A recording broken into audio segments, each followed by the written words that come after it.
Flyers, strategic door knocks and targeted letters. This will be the UK's first truly data-driven election. Political parties are tracking, processing and interpreting several hundred bits of information on key voters, such as house type, credit scores, shopping habits, helping prioritise who to canvass and how. This is Wirral South. And if you could just find out if there's any issues they'd like to raise. Shadow Minister Alison McGovern held the seat for Labour in 2010 by just a few hundred votes. Clipboards and chats on the doorstep are important, but she believes it was data that made the difference. We had a small dedicated bunch of volunteers who went out and talked to people about what they were really interested in, and we used data to make sure that we were able to win, even though the local Tories certainly thought that we couldn't, and it was a victory against the odds. The campaigns don't want to give too much away about their digital strategy. It's a type of secret sauce, but it's changing the way we do politics.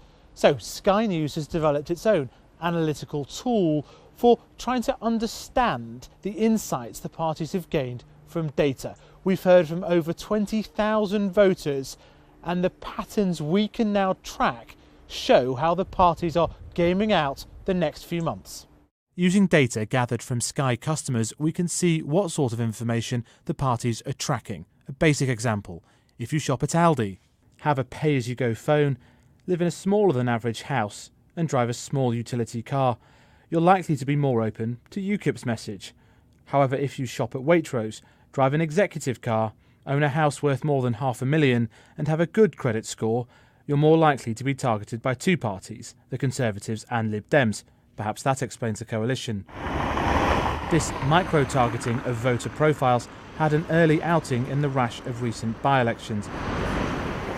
Back in November, UKIP won their second MP by targeting less wealthy voters in Strood, sympathetic to their message. Meanwhile, the Conservatives focused their efforts on more affluent Rochester, minimising their margin of loss. Across the country, canvassers are arming themselves with this data, the crucial ammo that will decide the battle of the doorstep, and feeding the information back to their party. And so the database builds. Faisal Islam, Sky News.